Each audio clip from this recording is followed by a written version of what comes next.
नमस्कार विद्यार्थी मित्रांनो, वर्ग 8वा सामान्य विज्ञान यामध्ये आपण पहिलं प्रकरण बघत आहोत. अगोदरच्या तासाला आपण सूक्ष्मजीवांचं वर्गीकरण कोणत्या पद्धतीने केलेलं आहे हे बघितलेलं आहे. आता आपल्याला सूक्ष्मजीव जे आहेत त्यांचं वर्गीकरण बघायचं आहे. सूक्ष्मजीवांचं वर्गीकरण, पृथ्वीवर एकूण सजीवांमध्ये सूक्ष्मजीव सर्वाधिक संख्येने आहेत आणि त्यांची विभागणी जी आहे ही खालीलप्रमाणे केलेली आहे. बघा, ही जी आकृती दिसते तुम्हाला 1.6 याच्यामध्ये सूक्ष्मजीव आदिकेंद्रकी आणि दृश्यकेंद्रकी असं वर्गीकरण सुरुवातीला 2 भागात केलं आहे. त्याच्यानंतर आदिकेंद्रकीचं उदाहरण दिलेलं आहे जीवाणू. दृश्यकेंद्रकीचं तुम्हाला 3 प्रकार आहेत: आदिजीव, कवके आणि शैवाल. आता हे जे सूक्ष्मजीव जे पृथ्वीवर सगळ्यात जास्त संख्येमध्ये आढळतात यांचं आकारासंदर्भात काही माहिती दिलेली आहे. यांचा आकार जो आहे तो कोणत्या युनिटमध्ये मोजतात तर याची माहिती दिलेली आहे. बघा इथे 1 मीटर बरोबर 10⁻⁴ मायक्रोमीटर, 1 मीटर बरोबर 10⁹ नॅनोमीटर. मायक्रोमीटर आणि नॅनोमीटर हे सूक्ष्मजीवांचा आकार मोजण्यासाठीची एकके आहे.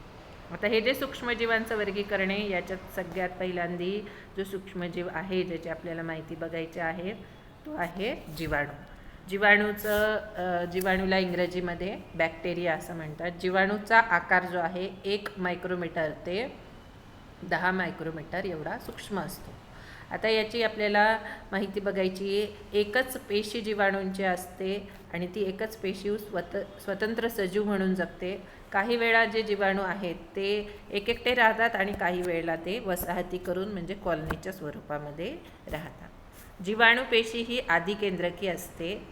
पेशीमध्ये केंद्रक आणि पटलयुक्त अंगके नसतात. आपण अगोदरच्या तासाला पण बघितलेलं आहे. आदिकेंद्रकी म्हणजे पेशीमध्ये केंद्रक नसतं आणि पेशीच्या केंद्रका व्यतिरिक्त पेशीमध्ये जे अंगके असतात ती याच्यामध्ये नसतात. पेशी भित्तिका मात्र या जीवाणूंमध्ये असते. प्रजनन बहुधा द्विखंडी भवन आहे. प्रजनन म्हणजे एकाच सजीवापासून दुसरे सजीव निर्माण होण्याची जी प्रक्रिया आहे ती जीवाणूंमध्ये कशा पद्धतीने होते? द्विखंडी भवन. द्वि म्हणजे 2, खंड म्हणजे भाग होणे. एका पेशीचे 2 भाग होऊन याचे प्रजननाची प्रक्रिया होते. अनुकूल परिस्थितीमध्ये जीवाणू प्रचंड वेगाने वाढतात. अनुकूल परिस्थिती म्हणजे त्यांच्या वाढीसाठी जे पोषक वातावरण पाहिजे, तापमान असेल, आर्द्रता असेल, तर हे जे घटक आहे जे ज्यांच्या पोषणासाठी आवश्यक आहे असे घटक जर त्यांना मिळाले तर त्या परिस्थितीमध्ये जीवाणू हे प्रचंड वेगाने वाढतात. 20 मिनिटांमध्ये त्यांची संख्या दुप्पट होऊ शकते, इतक्या प्रचंड वेगाने जीवाणू वाढतात. 1.7 जी आकृती आहे त्याच्यामध्ये काही जीवाणूंचे प्रकार दिलेले आहेत. त्याच्यामध्ये पहिले बघा सगळ्यात वरती आहे गोलाणू, त्याच्या खाली आहे दंडगोलाणू. हे वेगवेगळे जीवाणूंचे प्रकार आहेत. दंडाणू स्वल्प विरामाच्या आकाराचे जीवाणू आणि काही सर्पिलाकार जीवाणू असे वेगवेगळे प्रकारे. याच्याशिवाय अजून खूप जीवाणूंचे प्रकार अस्तित्वात आहेत पण आपल्याला या इयत्तेमध्ये अभ्यासाला एवढे आहे. याच्यानंतर दुसरा जो सूक्ष्मजीव आहे तो आहे आदिजीव. आदिजीव यांचा आकार आहे सुमारे 200 मायक्रोमीटर इतका. आता हे कुठे कुठे आढळतात, यांचं काय वैशिष्ट्य आहे आणि यांची उदाहरणं काय काय? माती, गोडे पाणी आणि समुद्र याच्यामध्ये हे आदिजीव म्हणजे प्रोटोझोआ आढळतात. काही जे आदिजीव आहे दुसऱ्या सजीवांच्या शरीरात सुद्धा राहतात आणि वेगवेगळ्या रोगांसाठी कारणीभूत ठरतात. त्याच्यानंतर दुसरं यांचं वैशिष्ट्य आहे दृश्यकेंद्रकी पेशी आढळणारे एकपेशीय सजीव. दृश्यकेंद्रकी म्हणजे ज्याच्यामध्ये केंद्रक दृश्य आहे, केंद्रक सुस्पष्टपणे दिसतं असे जे एकपेशीय सजीव आहे हे फक्त आदिजीव आहे. प्रोटोझोआच्या पेशींची रचना, हालचालींचे अवयव, पोषणाच्या पद्धती याच्यामध्ये विविधता आढळते. वेगवेगळे जसे जितक्या प्रकारचे आदिजीव आहेत प्रोटोझोआ तशी त्यांच्या शरीरामध्ये वेगवेगळे शरीराची रचना, हालचाल आणि पोषण पद्धती याच्यामध्ये विविध.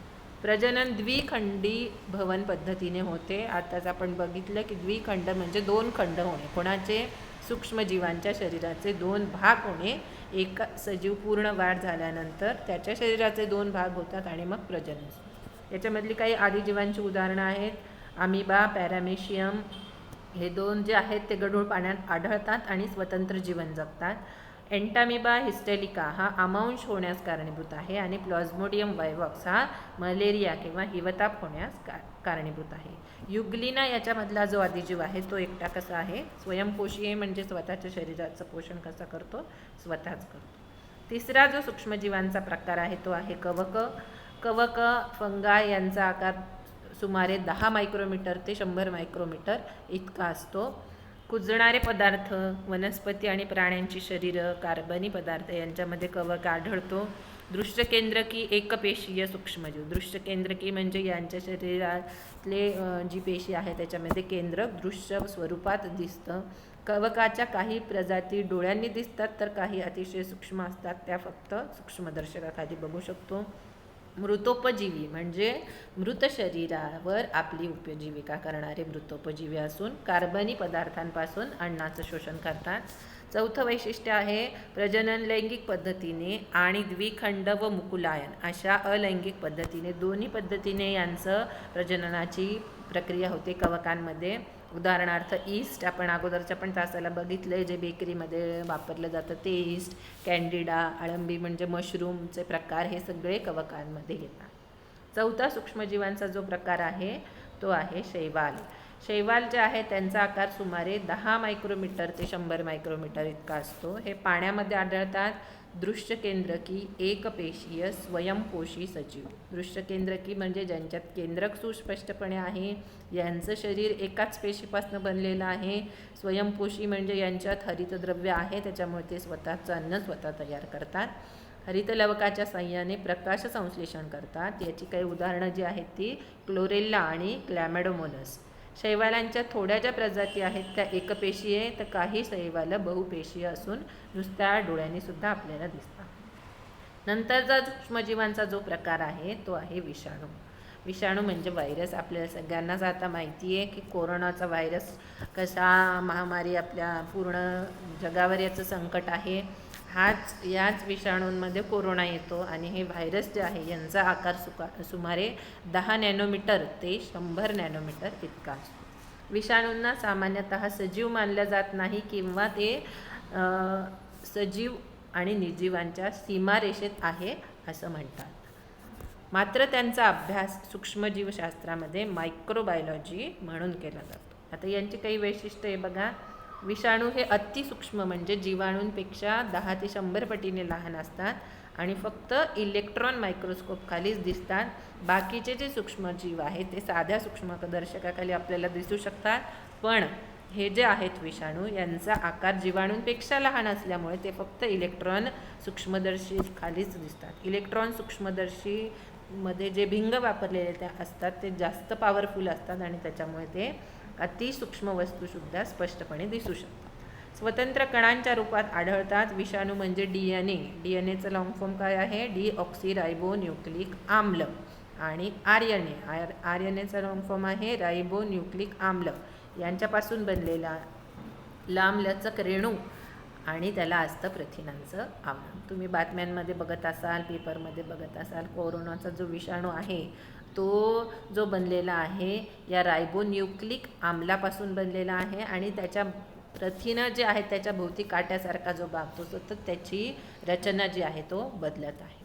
वनस्पती आणि प्राण्यांच्या जिवंत पेशीतच ते राहू शकतात आणि या पेशींच्या मदतीने विषाणू स्वतःची प्रथिने बनवतात, स्वतःच्या असंख्य प्रतिकृती निर्माण करतात. मग जसं जितक्या जास्त प्रतिकृती निर्माण होतात तितकं जास्त इन्फेक्शन सजीवांच्या शरीरात.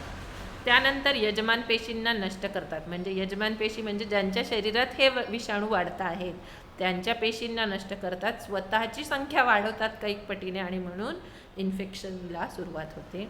या प्रतिकृती मुक्त होतात. मुक्त विषाणू पुन्हा नव्या पेशींना संसर्ग करतात. विषाणूंमुळे वनस्पती आणि प्राण्यांना वेगवेगळ्या प्रकारचे रोग होतात. आता हे सगळी माहिती जी सूक्ष्मजीवांची आपण बघितलेली आहे, या सूक्ष्मजीवांमध्ये अजून एक्स्ट्राची जी माहिती आहे आपण इंटरनेटवरनं शोधणार आहोत. त्याच्यामध्ये अजून काही माहिती दिलेली इथे बघा. मानव हा पोलिओ विषाणू, इन्फ्लुएन्झा विषाणू, HIV एड्स विषाणू, या विषाणूंमुळे मानवाला वेगवेगळ्या प्रकारचे आजार होतात. गुरांना, प्राण्यांना पिकोर्ना विषाणूमुळे आजार होतात, वनस्पतींना टोमॅटो विल्ट विषाणू, तंबाखू मोझॅइक विषाणू आणि जीवाणू जे आहे बॅक्टेरियोफेज हे विषाणू जीवाणूंवर हल्ला करतात. तर या प्रकरणामध्ये आपण वेगवेगळ्या प्रकारे सजीवांचं वर्गीकरण सुरुवातीला बघितलं आणि आत्ताच्या तासाला आपण सूक्ष्मजीवांचं वर्गीकरण आणि काही सूक्ष्मजीवांची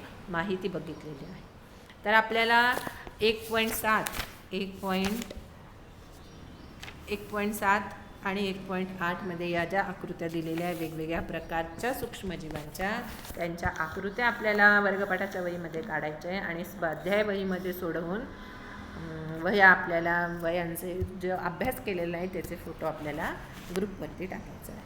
बाकीची माहिती आपण पुढच्या तासाला